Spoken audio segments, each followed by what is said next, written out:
Hello everyone and welcome back. Let's answer another question. Good day po sir. Kailan po ginagamit ang term participant and respondent sa research study? Thanks po in advance. First of all, let me clarify that the words participant and respondents are different but they are related.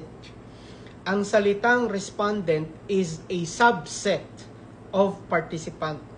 Ibig sabihin, lahat ng respondent ay participant pero hindi lahat ng participant ay respondent. Bakit?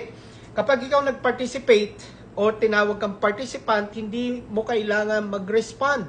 Ang respond is sumagot. Lahat ng respondents, kapag yan ay sumagot o nagbigay ng sagot, ang tawag sa kanila automatic ay participant. Kapag ikaw ay sumagot ng questionnaire, respondent ka, and at the same time, participant ka.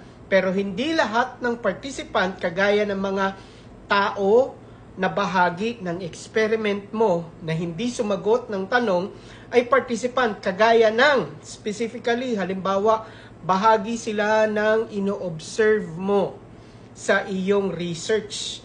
Kung ang iyong research ay qualitative, ethnological, ino-observe mo kung paano yung kultura, tradisyon nila, sa isang area ng kanilang pamumuhay, ang tawag sa kanila participant, pero hindi kailangang respondent. Kasi tinitignan mo lang kung ano yung mga ginagawa nila at yun yung tinitake note mo. So ito ang pagkakaiba at relasyon ng participant sa respondent. So I hope you use them clearly and appropriately in your research paper. Thank you very much sa tanong. And kung kayo din meron tanong, ilagay nyo sa comment section dyan sa ibaba ng video natin and I will provide you with a reply video. Thank you very much everyone. Stay safe and God bless. Bye!